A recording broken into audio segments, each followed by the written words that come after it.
Ouais, j'ai lu tout ce livre-là en moins de 24 heures, puis je peux vous dire que j'avais vraiment de la misère à dormir après. Salut tout le monde! Alors aujourd'hui, petite vidéo spéciale, ce sera pas une critique cinéma comme d'habitude, mais plutôt une critique sur le nouveau livre de Patrick Sénécal, le livre Flow, qui vient tout juste de sortir cette semaine. Je voulais en parler parce que, d'abord, Patrick Sénécal a eu plusieurs adaptations au cinéma de ses romans. Puis il a également fait une nouvelle série d'anthologie sur le Club Illico qu'il faudrait vraiment que je vois également. Puis moi, Patrick Sénécal, c'est vraiment un auteur que j'aime beaucoup. J'aurais même tendance à dire que c'est mon auteur préféré québécois. Donc si vous autres aussi, vous êtes fans de Patrick Sénécal, faut vraiment vous abonner à la chaîne.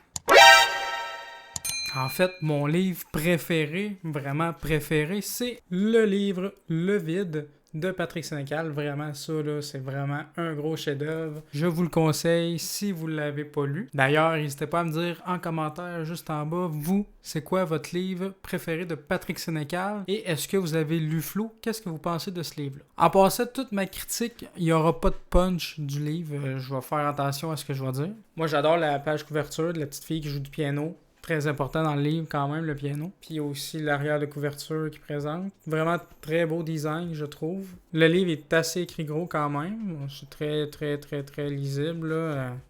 C'est facile à lire. Bon, comment résumer ce livre-là? En gros, Flo, ça raconte l'histoire d'une petite fille de 8 ans. Donc, il y a une partie que c'est vraiment dans son journal intime. Elle raconte ses pensées, tout ça. Je pense que ça dure pas mal un mois en termes de temps. Puis il y a une partie aussi qui joue dans le présent, que là, l'écriture est pas pareille parce que c'est pas les écrits de la petite fille Florence qu'elle s'appelle. Donc c'est dans le présent, en fait, c'est quand sa tante rentre chez elle, puis elle découvre la petite fille seule alors que la maison est sale, puis que saccagée même, puis que ses parents sont pas là. Donc ça alterne toujours comme ça, dans cette nuit-là au présent, quand la tante retrouve Florence toute seule dans la maison, puis les moments dans son journal intime. Donc il y a vraiment deux styles d'écriture. Il y a le style d'écriture qui est au jeu quand c'est dans le journal intime, vu que c'est la petite fille qui écrit. On a toutes ses émotions, ce qu'elle vit. Puis au moment, dans la soirée, quand on découvre dans la maison. D'ailleurs, au début du roman, il y a comme une espèce de table des matières, un index qui présente les chapitres. On le voit juste par cette page-là, comment c'est fait. Ça alterne toujours présent, journal intime, présent, journal intime. Puis dans le journal intime de la petite fille, c'est découpé par paragraphe, par journée ou par moment qu'elle écrit dans son journal intime, parce que ça arrive des fois qu'elle écrit 2 à 3 fois par jour dans son journal intime, mais à des moments différents. Donc en gros, moi j'ai vraiment adoré le style d'écriture, c'est vraiment prenant parce que c'est comme si on était la petite fille, on se mettait à sa place un peu. Puis j'ai aimé aussi que ce soit en deux temps, deux styles d'écriture différents. D'ailleurs, dans le présent, c'est écrit en italique, tandis que dans le journal intime, c'est écrit normalement. Donc il y a une autre petite différence aussi pour faciliter les lecteurs, qui seraient moins concentrés par rapport au titre du chapitre qui est marqué Journal intime de Florence Roberge. Donc j'ai pas été trop dans les détails concernant l'histoire parce qu'on suit vraiment l'histoire de Florence Roberge, qu'est-ce qui s'est passé dans la maison, où sont ses parents.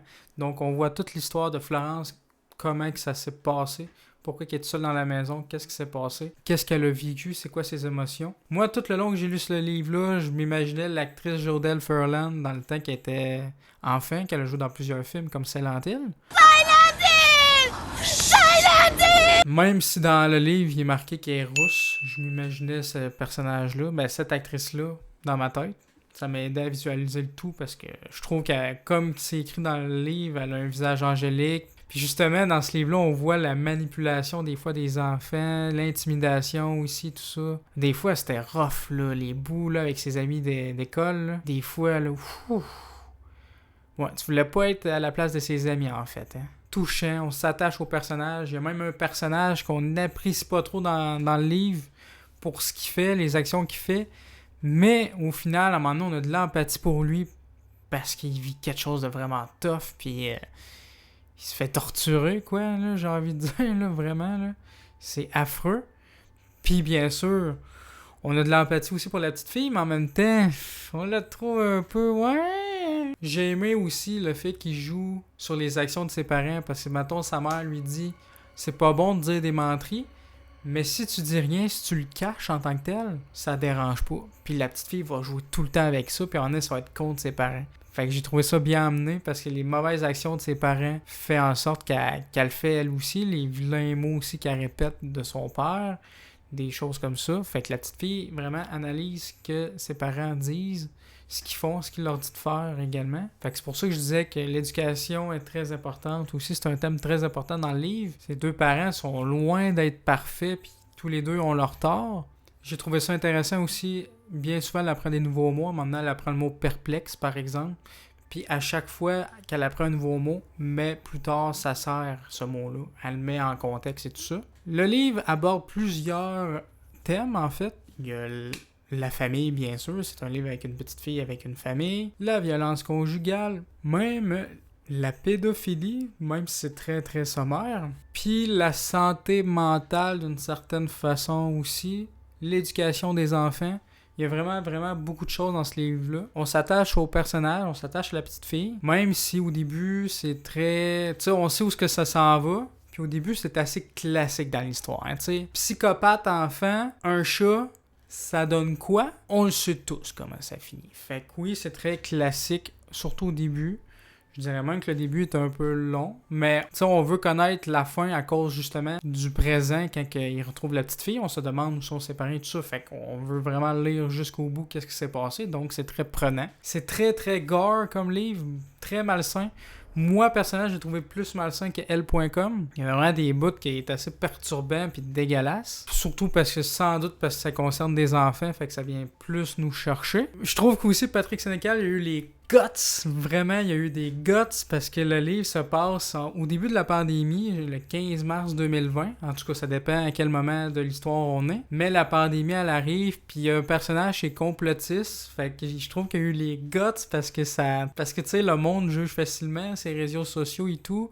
Puis il y en a certains qui pourraient dire « Ah, il encourage ça en écrivant ça. » Mais pas du tout, parce que le personnage est assez rejeté, finalement. Mais peut-être que, justement, les complotistes n'aimeraient pas trop lire ce livre-là. Mais ça apporte les deux côtés de la médaille. J'ai trouvé ça intéressant et drôle à la fois. C'était quand même cool de voir ça dans le roman, même si, au final... ça apportait pas grand-chose à part pour un élément de décor dans la maison. Ou si c'est peut-être un peu stéréotypé, puis ça va peut-être faire paniquer des enfants, mais il y en a qui vont se dire « Ah, la petite fille, elle regarde des films d'horreur. » Fait qu'elle va devenir violente et malsaine et tout ça à cause des films d'horreur. Fait qu'il y a ce côté-là que j'ai trouvé très stéréotypé. C'est pas vraiment vrai non plus. C'est pas parce qu'on regarde des films violents puis qu'on va jouer à des jeux vidéo violents qu'on va l'être. Que ça va nous entraîner vers ça. C'est quand même mentionné aussi que dans le livre, ils ont vu un docteur il y a un an, puis que la mère leur a refusé qu'elle prenne de la médication, alors que le père voulait absolument. Fait qu'il y a ça qui joue en jeu, c'est pour ça que je parlais de santé mentale tout à l'heure. Ou de plus de troubles psychologiques, j'ai envie de dire, que santé mentale. Faut être quand même assez attentif pour comprendre une action que la petite fille va faire à la fin, parce que c'est une habitude qu'elle fait souvent, puis que...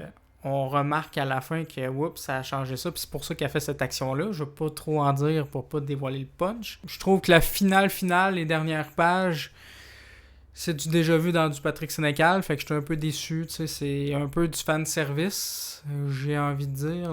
Les dernières pages, je trouve que ça apporte pas grand-chose, je trouve que c'est même...